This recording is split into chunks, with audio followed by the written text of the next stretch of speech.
지난주 월요일부터 수요일까지 시카고에서 우리 한인연합감리교회 긴급 모임이다, 이런 제목으로 모였습니다. 긴급 모임이 된 것은 지금 연합감리교회에 흘러가는 그런 일 가운데 이제 큰 이슈죠. 이 동성애 안수 문제가 있습니다. 이것이 우리 한인교회에 어떤 영향을 미칠 것인가. 아무래도 동성애 안수 문제가 이제 통과되게 되면 굉장히 큰 파고가 일어나겠죠. 저는 늘 말씀드리지만 동성애자는 우리와 같은 죄인으로서 교회가 받아들여야지 된다고 하는데 저는 동의합니다. 우리 교회에 만약에 동성애자가 온다고 하면 그런 마음으로 우리 여러 성도님들도 함께 받아들이길 원해요. 동성애만 큰 죄고 우리들 마음속에 있는 미움이나 우리들 마음 가운데 짓는 죄가 작은 죄라고 볼 수 없는 것이에요. 우리가 키의 죄의 크기를 나누지 하나님께 보면 다 동일한 죄인입니다. 그러기에 우리가 세상에 어떤 죄인도 용납한다고 하면은 동성애자도 그렇게 우리가 죄인으로서 자신의 죄를 인정하고 고백하며 교회로 나온다고 하면은 우리는 얼마든지 받아들일 수가 있는 것이죠. 그렇지만 동성애 결혼은 동성애를 확산하는 것이고 하나님의 말씀에 그야말로 대적하는 그런 일이 될 거고요. 더 나아가서 동성애자가 안수를 받아서 목회를 하고 사역을 하고 사목을 한다 하면 이건 얘기가 다른 것이죠. 완전히 하나님을 대적하는 큰 죄가 된다고 저는 그렇게 믿습니다. 그래서 이 동성애자 문제로 인해서 교회가 만약 혼란에 빠지면 우리 한인교회가 어떻게 할 것인가, 이 부분에 대해서 뜻 있는 목사님들이 모였고, 그리고 이제 같이 뜻을 모아서 함께 대처하자, 한인감리교회를 이제 동성애로부터 지켜내자 하는 그런 원론에 공감하고 왔습니다. 그런데 실제적으로 연합감리교회 구조상 정말 이 일을 추진해 나간다고 하는 것이 정말 쉽지 않습니다. 감독제에 있는 우리 조직상 그런 여러 애로사항이 없는 것이 아닙니다. 또 동성애를 이렇게 확산시키면서 배후에서 역사하는 그런 영적인 어두운 세력이 분명히 존재한다고 할 때 이 사단의 세력과 맞서야 하는 것 힘겨운 일이 되기도 합니다. 또 동성결혼이 연방법으로 합법화된 이 상황 속에서 개개인이 뜻이 있다고 함부로 나서서 말했다가 이것이 이제 확정되게 되면 그런 큰 해를 당할 수 있어요. 그래서 이제 지금은 제가 이렇게 동성애에 대해서 강단에서 얼마든지 말할 수 있는 상황이지만 잘못했다가는 큰일 나는 그야말로 일도 겪을 수 있습니다. 그래서 해를 당할 수 있다는 두려움이 우리 가운데 있어요. 그러나 여러분, 하나님께서 우리 모두를 죄악 가운데서 불러서 하나님의 자녀로 삼아주신 뜻을 생각하면 우리는 아무리 두렵다 할지라도 하나님께서 우리에게 베푸신 사랑의 힘을 가지고 하나님이 원치 않는, 하나님 기뻐하지 않는 일을 우리가 막아내면서 교회를 거룩하게 지켜 나가야 될 것을 믿습니다. 저는 그를 위해서 하나님께서 교회에 이렇게 담임자로 세워주셨고 교회를 지키라고 하신, 그래서 사단뿐만 아니라 이렇게 영적인 이단의 그런 세력들, 또 이와 같이 악한 것들로부터 우리 교회를 지켜내라고 하는 그런 뜻을 저는 부름의 그런 사명으로 알고 감당해 나가려고 합니다. 죄에서 자유케 된 우리들은 사단이 지배하는 이 세상에서 주께서 기뻐하는 뜻을 이루며 살아가야죠. 주님께서 미워하고 원치 않는 그런 일들이 확산되는 것은 분명히 막아내야 될 줄로 압니다. 그러므로 우리는 비록 두려운 일일 수 있지만 전대의 문을 가로막고 하나님 나라의 확장을 가로막는 이런 모든 역사를 우리가 잘 차단하고 막아내는데 우리가 힘써 나가야 되겠다 하는 생각을 갖고요. 우리 여러 성도님들도 이 점에서는 다른 것 말해도 하나님의 진리의 말씀에 분명히 위배된다고 우리가 믿는다고 하면은 함께 기도하면서 힘을 모아 나가야 될 거다 생각합니다. 겁쟁이는 죽기 전에 여러 번 죽는다고 했습니다. 그러나 용감한 사람은 한 번만 죽음을 맛본다고 세계적인 문호 셰익스피어가 그런 말을 합니다. 그런 사실 저는 보면은 겁쟁이는 여러 번이 아니라 매일 죽는다고 생각합니다. 밤낮 죽는 소리만 하니까 매일 죽게 되는 것입니다. 오늘 본문의 앞부분에서 예수님은 제자들에게 이런 말씀을 하셔요. 근데 이 말씀이 겁쟁이가 되지 말라고 하는 것이에요. 하나님의 일을 한다고 확신한다고 하면은 겁쟁이가 되지 말라. 하나님의 진리 가운데 있다고 하면 두려워하지 말라. 이것을 지금 오늘 본문 앞부분 마태복음 10장 16절에서 17절 사이에서 이렇게 말합니다. 한번 같이 읽어봅시다. 보라, 내가 너희를 보냄이 양을 이리 가운데로 보냄과 같도다. 그러므로 너희는 뱀같이 지혜롭고 비둘기같이 순결하라. 사람들을 삼가라. 그들이 너희를 공회에 넘겨주겠고 그들의 회당에서 채찍질하리라.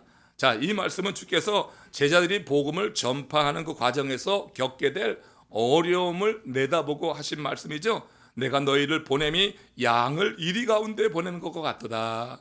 우리 주님께서 우리들을 그렇게 생각하시는 것이에요. 그래서 뱀같이 지혜롭고 비둘기같이 순결하라. 그런데 너희들을 그들이 공회에 넘겨줄 일이 있겠는데, 그리고 회당에서 채찍질하는 일도 있을 것이다. 그러니까 주님의 일을 감당하게 되면서 겪게 될 어려움을 내다보시면서 하신 말씀이에요. 그런데 이어서 하신 말씀에 보면은 이런 어려움이 있을 때 요리조리 피하라고 하는 게 아니에요. 마태복음 10장 22절 말씀 보십시다. 시작. 또 너희가 내 이름으로 말미암아 모든 사람에게 미움을 받을 것이나 끝까지 견디는 자는 구원을 얻으리라. 예수님을 복음은 전하는 현장에서 두려운 상황에 놓일지라도 믿음으로 살 것을 도전하고 계시는 것이에요. 진리가 아닌 것에 타협할 수는 없는 것이고요. 우리가 진리라고 믿는 것을 위해서는 어떤 일을 우리 가운데 겪는다 할지라도, 이렇게 채찍질을 당하고 수모를 당하는 일이 있다 할지라도 진리가 부끄럽게 땅에 떨어지는 것을 보고 있어서는 안 될 것이다 하는 거예요. 그러면서 본문에서 우리 주님께서 제자들에게 3번 반복하는 말씀이 있는데 두려워하지 말라고 하는 거예요. 두려워하지 말라고 하는 거예요. 두려워하지 말라. 예수님은 이어서 제자들이 두려워하지 말아야 될 그 이유에 대해서 설명을 합니다. 오늘은 저는 오늘 이 주님의 말씀을 중심으로 해서 꼭 전도의 현장에만 두려움이 있는 게 아니라 우리가 살아가는 인생에 수없이 많은 그런 원인으로 말미암은 두려운 순간들이 있단 말이에요. 인생에 두려운 일이 수도 없이 찾아드는데 이 인생의 두려움을 극복하고 주님이 주시는 그런 평안한 마음을 유지하는 비결, 그 길은 무엇인가?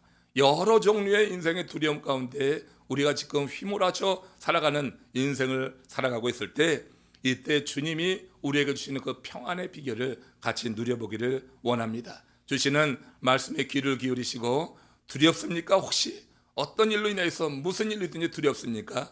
이 두려움이 이 말씀, 주의 말씀 가운데서 오늘 정말 사라지고 주께서 심어주시는 평안한 마음이 우리 마음 다스리시기를 주의 이름으로 축원합니다.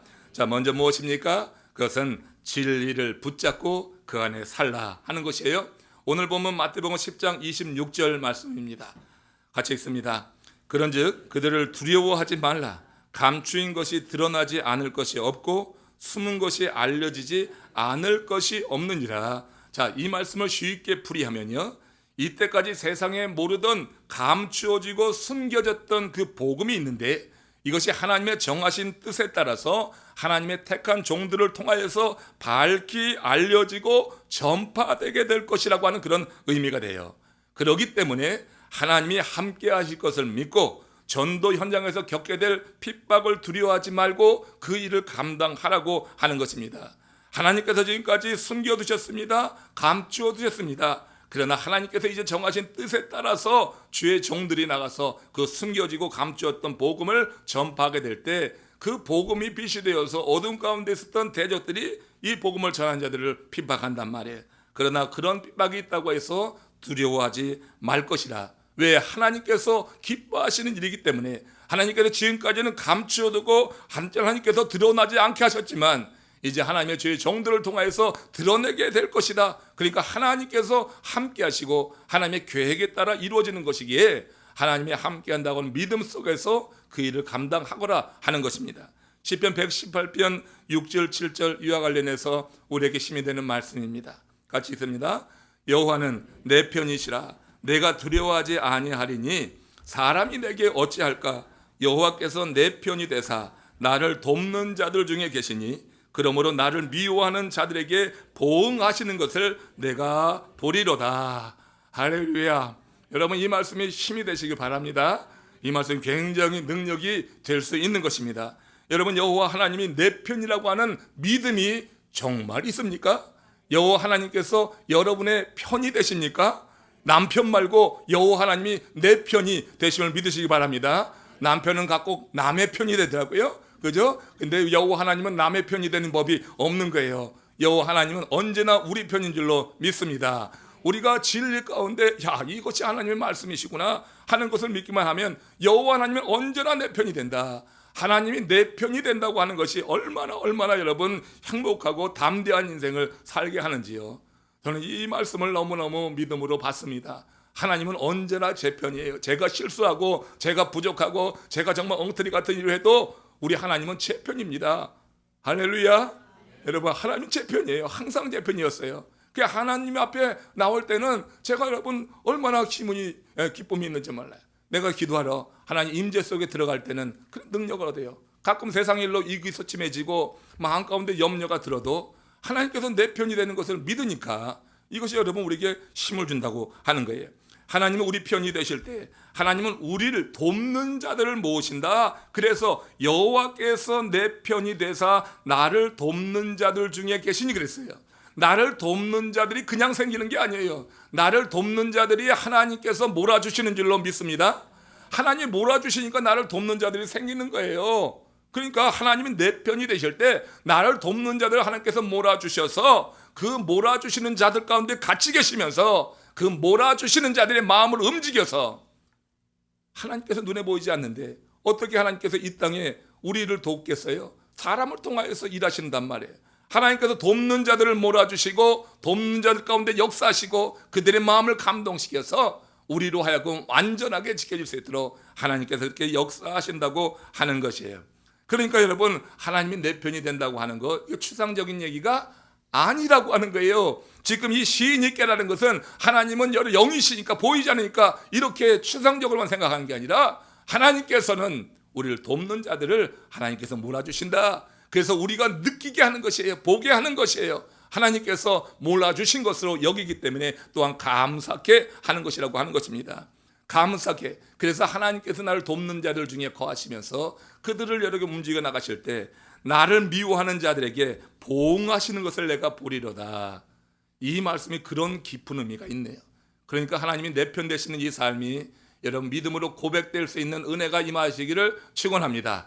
하나님 내 편이라고 하는 건 그냥 고백되는 게 아니거든요. 정말 하나님 내 편이라고 하는 믿음이 있으면 그러나 인생은 달라지게 되는 것이고 두려움은 사라질 수가 있는 것입니다. 시인은 여기서 우리들이 이 세상을 무엇에 집중하며 살아야 되는지 그것을 일깨워주고 있는 것이에요. 그러기에 내 편이 되시는 주님께 집중하고 살라고 하는 거예요. 그럴 때 하나님께서 내 삶의 배후에 역사하시고 나를 지키시고 보호하신다고 하는 거죠. 장자가 길을 가고 있었습니다. 근데 큰 나무에 날개가 무려 7척이나 되는 큰 새가 앉아 있는데 그게 가만히 있는 거예요. 그래서 장자가 가까이 다가가서 그 큰 새를 들여다보았습니다. 근데 이 새가 미동도 하지 않고 무언가를 뚫어지게 바라보고 있는 거예요. 사람이 다가가는데도 미동도 하지 않고 뚫어지게 바라보고 있었어요. 그래서 장자가 왜 그럴까 하고 그 큰 새의 눈을 이렇게 주목해 살펴봤더니 그게 바로 눈앞에 있는 버마제비라고 하는 일종의 사막인데 그것을 뚫어지게 바라보고 있는 거예요. 그거 잡아먹으려고, 그것의 때를 따라서 그걸 잡아먹으려고 거기에 몰두하고 있어서 사람이 오는 것도 보지 못하고 있었던 거예요. 그 장자가 이 버마제비는 뭘 하고 있는가? 이 사마귀를 살펴봤더니 사마귀는 바로 눈앞에 있는 또 이 매미라고 하는 놈을 잡아먹으려고 꼼짝도 하지 않고 있는 거예요. 큰 새는 버마제비를 주목해 있고 그리고 버마제비는 또 이제 이 매미를 주목하고 있고, 여러분 이게 남의 이야기가 아니라 우리들의 이야기라고 하는 거예요. 내가 뭔가 세상적인 것에 몰입하게 됐을 때, 세상적인 이익에 창념하게 될 때 마귀가 나를 잡으려고 내 뒤에 타다 찾아오는데 허시탐탐 나를 노리는데 우리는 그걸 인식하지 못하는 거예요. 우리가 세상 것에 몰입해서 그것을 내가 어떻게 취할까, 이렇게 여러분 우리 자신이 완전히 거기에 집중되게 될 때 어둠의 세력이 나를 삼키려고 하는데 그걸 모른다고 하는 거예요.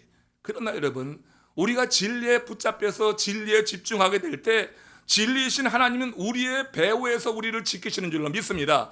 우리를 삼키려고 하는 것이 아니라 우리를 지키시기 위해서 내가 진리 가운데 집중하고 진리 가운데 살려고 할 때 우리 하나님께서 내 배후에서 나를 지키시고 나를 돕는 자들을 모으시고, 그때 내가 진리 가운데 살아갈 때 세상 일이 세상 사람들이 볼 때는 소홀하게 하는 것처럼 보일 때가 있어요. 진리 가운데 열심히 살아가기 때문에 세상 사람들이 볼 때는 세상 일 안 하는 것 같이 보일 때도 있어요. 그러나 하나님께서 나를 돕는 자들을 붙여주신다고 하는 게, 사람이 집중하지 못해서 그래요. 세상 것에 집중하지 않고 우리 말씀에 집중하고 진리 가운데 붙잡혀 살아갈 때 진리이신 하나님은 우리를 그렇게 해서 배후에서 지켜주신다고 하는 거예요. 우리를 보호하신다고 하는 거예요. 이 사실이 여러분 믿음으로 고백되시길 바랍니다. 이것이 하나님이 내 편이 된 사람들이 살아가는 삶의 모습이 될 것입니다. 두려운 일들 많습니다. 세상에 살면서 우리가 행하는 일 가운데 두려운 일 참 많아요. 그 두려운 일 때문에 우리가 세상적인 어떤 방법을 추구해 보려고 하나님의 진리의 말씀에서 벗어나고 하나님을 예배하고 하나님 앞에 머무는 삶을 줄여나가는 어리석은 인생들이 있어서는 안 된다고 하는 거예요. 하나님이 내 편이 된다고 하는 것은 우리가 그런 상황 속에서 하나님 당신이 이루어 주시옵소서 온전히 더욱더 몰입하고 하나님께 집중하는 가운데 하나님께서 돕는 자들을 불러 모아주시는 그와 같은 은혜의 때가 우리 가운데 경험될 수 있음을 여러분 기대하시고 하나님이 여러분들 편되기 위해서 더욱더 힘써 나가시기를 바랍니다. 자, 여러분 우리 욥기를 끝났는데 욥기 42장 5절에 보면은 욥이 마침내 그런 고백을 하지요. 같이 읽어봅시다. 내가 주께 대하여 귀로 듣기만 하였사오나 이제는 눈으로 주를 배옵나이다. 긴 고난의 터널을 지나면서 빌달, 엘리바스, 소발의 친구들에 의해서 계속적인 집중적인 그런 정죄를 받았다. 수차례 말했죠. 네가 당하는 고난은 네가 죄를 지었기 때문이야. 다른 이유 없는 것이니까 네 죄를 고백해. 그러면 지금 이 어려운 가운데 네가 회복될 수 있을 것이야. 그러나 욥은 한결같이 그 자신이 죄 지은 것이 아니라 이것은 내가 이유는 모르지만 죄 때문은 아니다 한 것을 이 욥은 고백하면서 그렇게 주장했어요. 하나님께서 그 모든 과정들을 지나고 엘리후까지 와서 공박을 하는 그 과정 속에서도 욥은 죄로 말미암은 것이 아니라 이것은 무슨 다른 뜻이 있다 하면서 하나님께 향하여서 불평은 나왔지만 어떻게 하나님을 부정하지는 않았다고 하는 게 하나님께 불평을 해봤지만 부정하진 않으며 하나님의 존재에 대해서 끝까지 믿음으로 고백했던 욥에게 하나님께서 마침내 욥기 38장, 39장, 40장에서 당신을 계시해 주는데 얼마나 대단한 서사시같이 하나님께서 어떻게 역사하시는지 이 지상에서 역사하시는 그 모든 자연적인 현상과 그 욥이 이해할 수 있는 방법을 다 동원해서 하나님 당신을 완전히 계시해 주는 거예요. 왜? 고난 가운데 하나님을 부정하지 않았다고 하는 것이에요.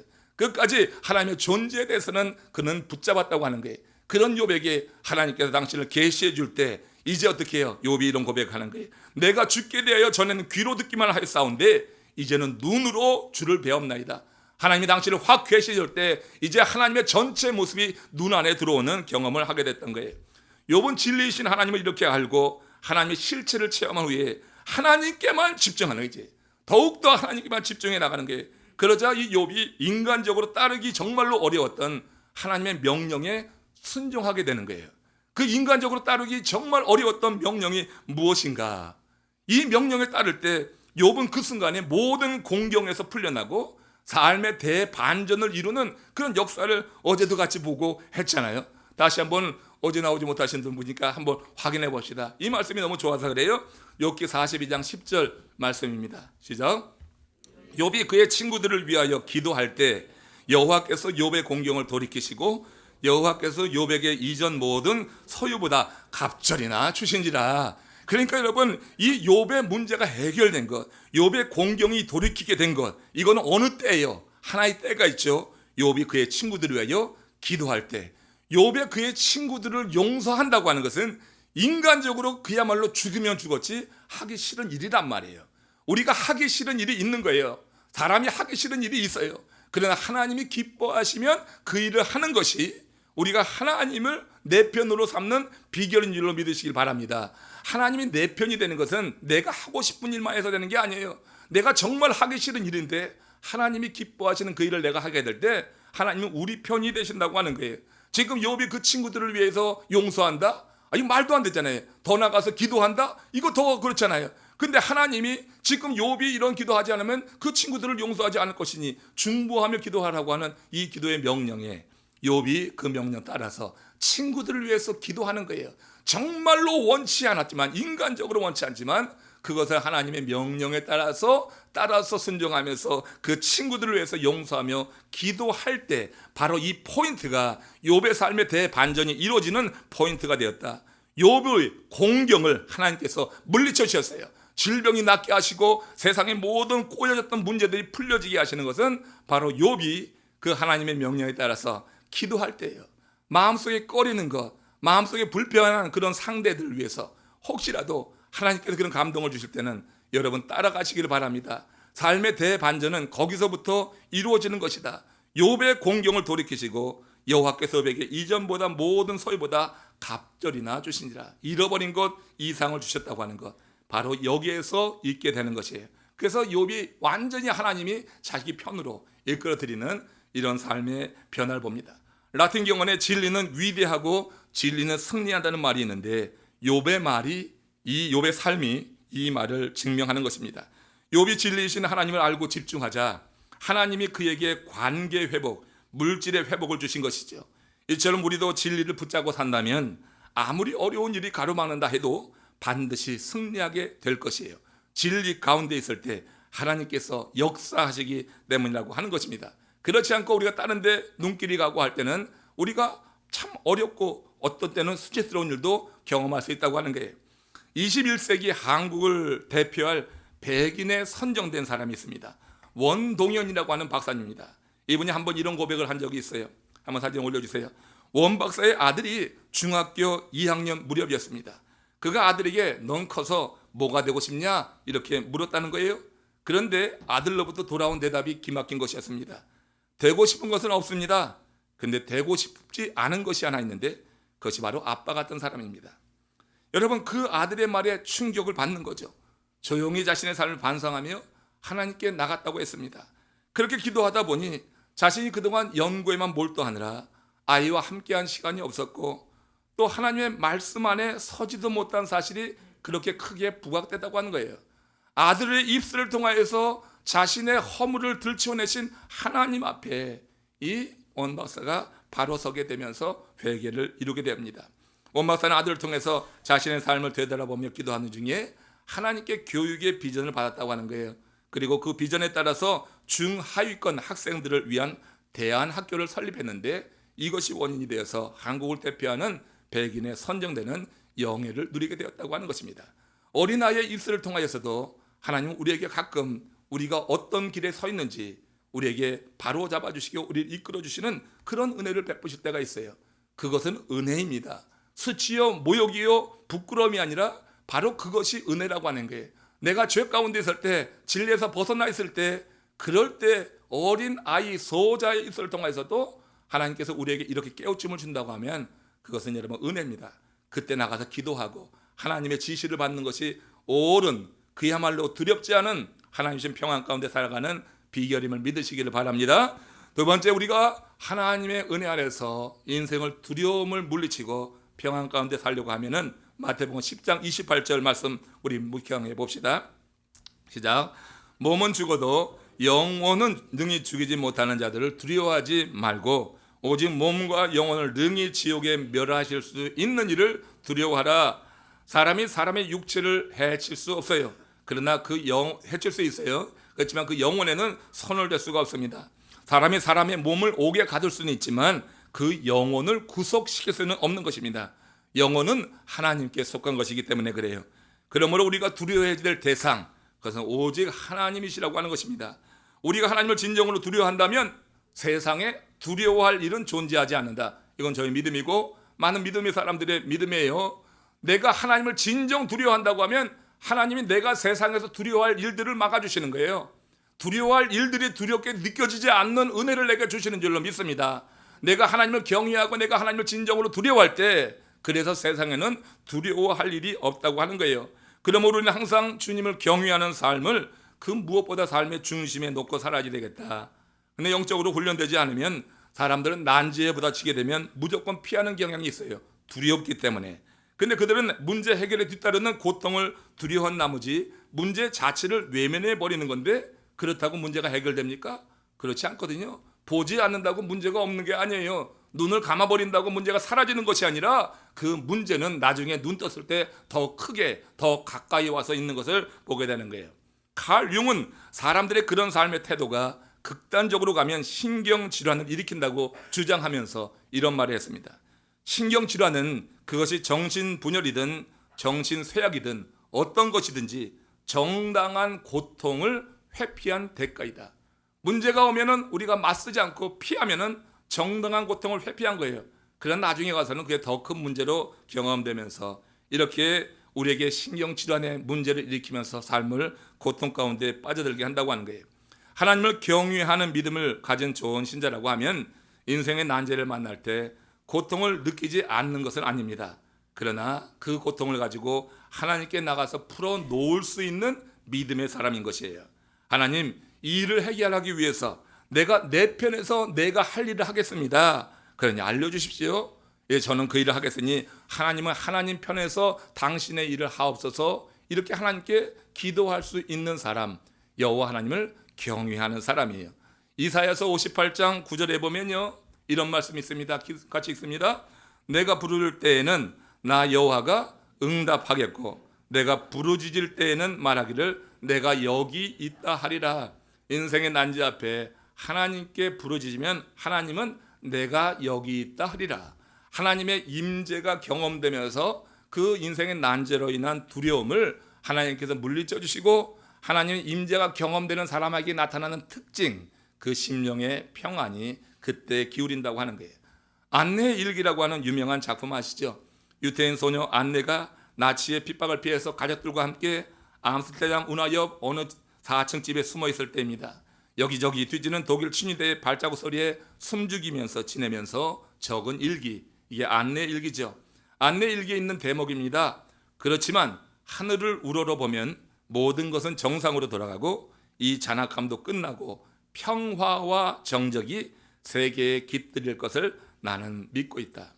안내는 군인들이 자신의 가족과 자신을 찾기 위해서 온 집안을 수색하면서 쿵쿵쾅쾅대는 그야말로 심장이 떨리는 그런 두려운 순간에도 하늘을 우러러보면은 이런 심령의 평안을 느낄 수 있다고 고백했던 것입니다.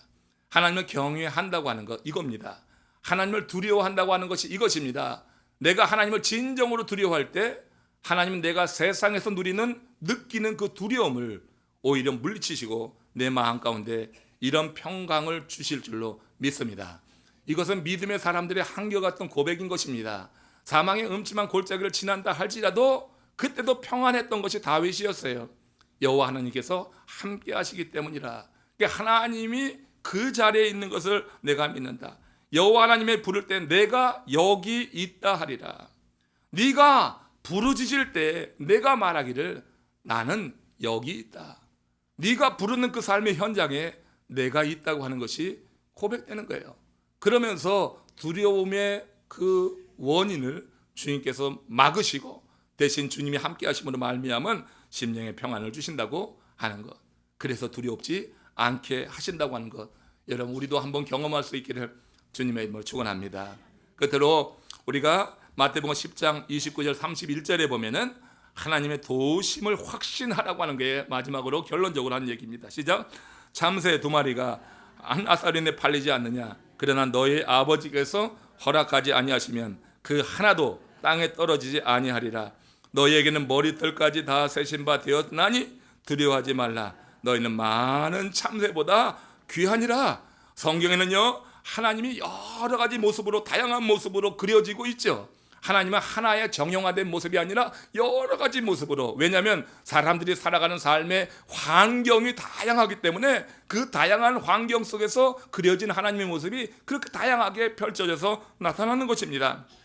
하나님은 온 땅과 하늘을 지으시고 해와 달과 별을 지으신 창조주로 그렇게 아주 엄중하게 표현되기도 하고요, 출애굽을 이루시고 이스라엘 위해서 싸워주신 만군의 주로도 그렇게 표현되기도 합니다. 모든 육체에게 식물을 주시고 삶을 지켜나가시는 그런 사랑의 실체로도 경험되는 거예요. 우주를 운행하시는 하나님께서 한 인간의 개인사에도 개입하신다. 이것이 오늘 말씀의 본문의 말씀이에요. 그래서 너희에게는 머리털까지 다 세신 바 된다. 온 우주를 경영하시는 하나님께서 우리 인생의 머리털까지 뭐하러 세나, 그렇잖아요. 그렇게 큰 하나님. 그러나 하나님은 그렇게 또한 고백되는 순간도 있다고 하는 거예요. 온 우주를 경영하시는 하나님께서, 여러분 그거 무슨 상관이요? 솔직히 지금 내 손톱 밑에 가시가 박혀가지고 아프니까 내 삶에 좀 관여하는 게 좋잖아요. 그 고백을 하는 거예요. 그래서 너희에게는 머리털까지 세신 바 된다. 그러니 두려워하지 말라. 너희는 많은 참새보다도 아니라. 하나님이 창조하신 것에 대해서 하나님은 책임이 있으셔요. 그래서 그 참새 반 아사리온 그야말로 가볍게 값에 들어가지도 않은 허접한 그런 피조물까지도 하나님이 허락하지 않으면 땅에 떨어지지 않는 것인데 하물며 너희일까 보냐. 하나님의 형상을 가지고 창조된 인생에게 하나님께서 그렇게 귀하게 다루실 것이라고 하는 얘기를 지금 하고 있는 것이, 여러분 우리들이 세상 살아갈 때 사망의 음침한 골짜기를 지나듯 이런 여러 난제로 암담한 순간에 직면할 때가 있는데, 그러나 우리가 하나님을 믿는다면 그때 두려워하지 말자. 왜? 하나님은 그곳에도 계시기 때문에. 내가 두려워하는 그 현장에도 하나님은 내가 여기 있다. 내가 두려워하는 그 현장에서 내가 하나님께 부르짖으면 내가 여기 있다 하리라. 하나님 우리와 함께 하신다고 하는 거예요. 우리가 약하다고 두려워할 필요도 없어요. 주님은 세상의 그 모든 것보다도 강하시기 때문에 강하신 팔에 붙들림 받으면 내가 약함은 그 문제가 되지 않아요. 내가 가진 것이 없다고 두려워할 필요도 없습니다. 세상의 모든 것이 하나님께 속했기 때문에. 그래서 우리가 하나님의 이런 모습에 대해서 인정한다고 하면 우리가 살아가는 세상에서 겪는 두려움이라고 하는 것이 대개는 이런 것이거든요. 그래서 이런 두려움으로부터 자유한 삶, 하나님께서 세우시면 못할 일이 없다고 하는 믿음 속에서 우리는 이겨낼 수 있을 것이에요. 마지막으로 뿔이라고 하는 소설 아시죠? 예전에 뿔이, 우리 고국에서 여러분 한번 보셨으면 킨타쿤테, 그 이름을 잃어버리지도 않아요.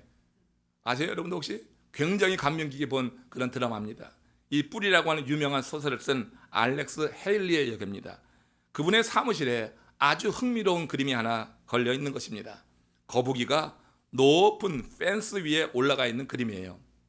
그 이상한 그림, 이 이상한 그림을 걸려 놓은 이유에 대해서 사람들이 물을 때마다 이 알렉스 헤일즈가 그런 말을 했다고 하는 거예요. 아주 신실한 믿음의 간증을 한 것인데, 여기도 나오네 영어로도. 나는 거북이 같은 존재인데 저렇게 높은 담장 위에 올라갔습니다. 저것은 내 능력으로 올라간 것이 아니라 하나님의 은혜로 올라간 것입니다. 내가 그것을 언제나 기억하기 위해서 나는 저 그림을 여기 걸어두고 있습니다. 내 능력으로 올라간 것이 아니죠. 거북이가 저기 올라간 거북이의 능력으로 올라간 것이 아니죠. 그냥 높은 곳에 올라가 있는 거북이 보면서 하나님께서 내게 은혜를 베푸셔서 내가 지금 이 자리, 킨타쿤테, 그 뿌리 그 하나 통해서 세계적인 그런 저자로 떠오르고 많은 물질을 얻었던 그래서 높은 펜스 위에 올라가는 것 같은데 그것이 하나님의 은혜입니다. 이걸 기억하기 위해서 이 그림을 걸려놓습니다. 인생의 두려움, 하나님께서 함께 하시면 사라지게 되는 것입니다.